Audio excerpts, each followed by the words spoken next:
मुझे उम्मीद है। बुजुर्गों, साथियों, माताओं, बहनों, वर्षों से एक अभिशाप, एक चीज अपने जिले के साथ जुड़ गई, अपने जींद शहर और इलाके के साथ जुड़ गई। आदरणीय महाराज जी कह रहे थे, अगर किसी से पूछो तो वो कहेगा जींद, बोला जींद तो बैकवर्ड है, पिछड़ा हुआ जिला है। मेरी बात गलत तो नहीं बहन जी? ये कह देते भाई पिछड़ गया जींद, तो इसमें सुविधा नहीं। मैं आज आपको केवल एक बात कहने आया हूं, अपना जो चुनाव है वो विधायक बनाने का अकेले चुनाव नहीं। ये नौजवान सुधीर भाई कह भी रहे थे, एमएलए तो आप हर 5 साल के बाद बनाते हो, हर 5 साल बाद हम एमपी भी बनाते हैं। 2 बार आपने मिड्डा साहब को भी एमएलए बनाया लगातार, परंतु ना पांडु पिंडारा ना जींद की आज उनका स्वर्गवास हो गया, परमात्मा उन्हें अपने पास जगह दे। पर मैं आपसे पूछता हूं, ना जींद बदला, ना जींद की जिंदगी बदली, न ये नौजवान बैठे इनकी जिंदगियां बदली, और ना अपने इलाके की तासीर और तदबीर बदली। 5 साल पहले हमने बीजेपी के एमपी भाई रमेश को भी बना दिया। 5 साल हो गए उनको एमपी बने हुए, दोबारा मेरे ख्याल से गांव में जलसा करने भी नहीं आए, समस्या पूछना तो दूर। आए थे जी?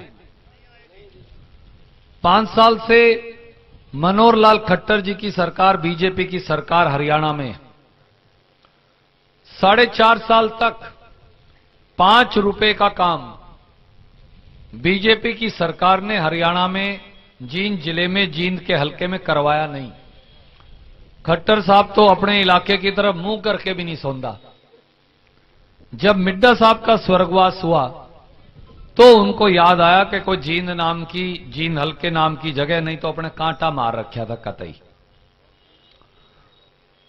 मैं एक नौजवान जिसने इस इलाके में जन्म लिया, मैं जिसने यहां के संस्कृति और संस्कार में चलना सीखा, मैं जिसका हाड़ मांस चमड़ी खून जो इन कोशिकाओं में दौड़ता, वो है जो इस पांडु पिंडारा, इस जींद जिले की संस्कृति से बना। आज आपको एक ही बात कहने आया, मेरे बुजुर्गों, मेरे साथियों, माताओं, बहनों, अगर अपने इलाके को बदलना है, अगर हमें भी सबसे बेहतरीन इलाका बनना है, अगर हमारे बच्चों के लिए भी रोटी रोजगार के मौके हमें जुटाने, अगर हमें भी तरक्की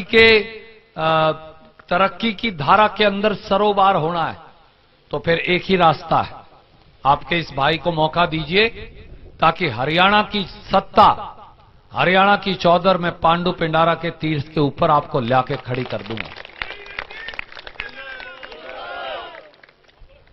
कितने दिन मैं आपसे पूछता हूं, यहां काका, ताऊ, दादा, भाई, बहन सब बैठे हैं, हम कितने दिन और दूसरे आदमियों के रहमो करम पे अपने बच्चों के भविष्य पर दांव लगाते रहेंगे? एक पुल बना दिया, हमारे गांव का रास्ता रोक दिया, मिट्टी वाला, सही है जी गलत है? और उन्होंने, हम उनके पास, सरकार के पास कितनी बार जा लिए, मुख्यमंत्री तक जा लिए, सरपंच साहब यहां बैठे, इन्होंने पूरा जोर लगा लिया, उन्होंने गांव का रास्ता खोलने के लिए आज तक कोई काम किया नहीं। ये तो 36 बिरादरी की बात है, पूरे गांव की बात है, परंतु गांव की बात सुनने की जहमत नहीं की सरकार ने। मैं आज फिर आपको कह के जाता हूं, चाहे तोड़ के बनाना पड़ो, पिलर वाला बना दूंगा, चाहे दोबारा तोड़ के बनाना पड़ो, कोई दिक्कत की बात नहीं। ये कारण इसका ये है, एक मिनट प्रधान जी, इसका, हाँ सरपंच साहब कुछ कह रहे थे आप जी? सही बात है, आपकी बात वाजिब है। नहीं, सरपंच भी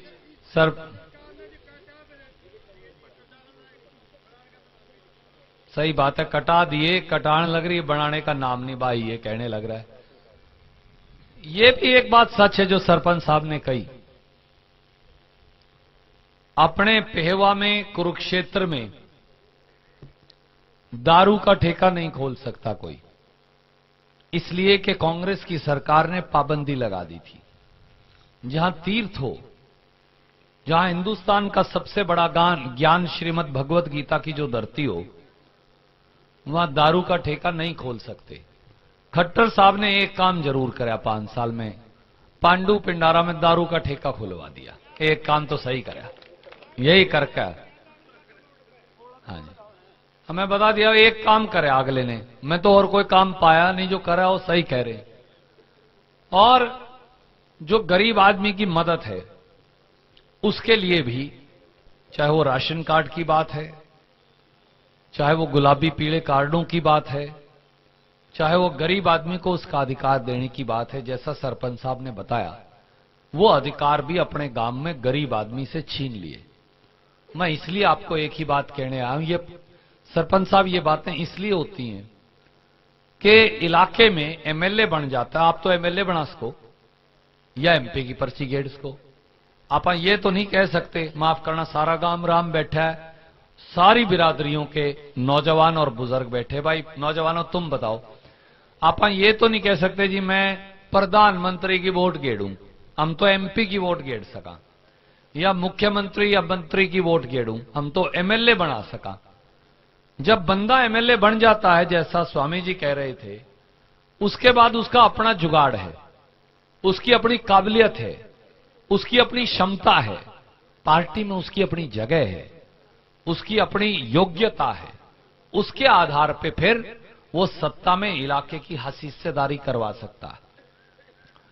जींद की धरती तो अब ये बन गई, जिस मर्जी को जलसा करना हो तो आपा रहे, ट्रैक्टर तड़वाने हो तो भी आपा रहे, रैली करनी हो तो आपा रहे, कोई अगर सरकार की गोली खानी हो, जैसे चौटाला ने अपने मारी थी कंडेला गुलकणी बैंड में, तो आपा रहे, लठ खाने हो तो आपा रहे, और रात चलाना हो तो वो कड़ियां और जाओगा। सही है गलत है जी? तो मैं आपको एक ही बात कह के जाता हूं भाई, विधायक तो आपका भाई 25 साल पहले बन गया था, ओम प्रकाश चौटाला को हरा के इसी जींद की धरती में नरवाना में, जब मैं 26.5 साल का था। एमएलए तो मैं आज भी हूं, सरपंच साहब गए बैठे हैं, एमएलए तो आज भी हूं मैं। एमएलए बनने की लड़ाई को नहीं, यही मैं कहूं, ये मूर्ख बना रहे हैं सब। ये लड़ाई राज लाने की है, और मैंने ये निर्णय किया है, आज आपको कह के जाता हूं सरपंच साहब,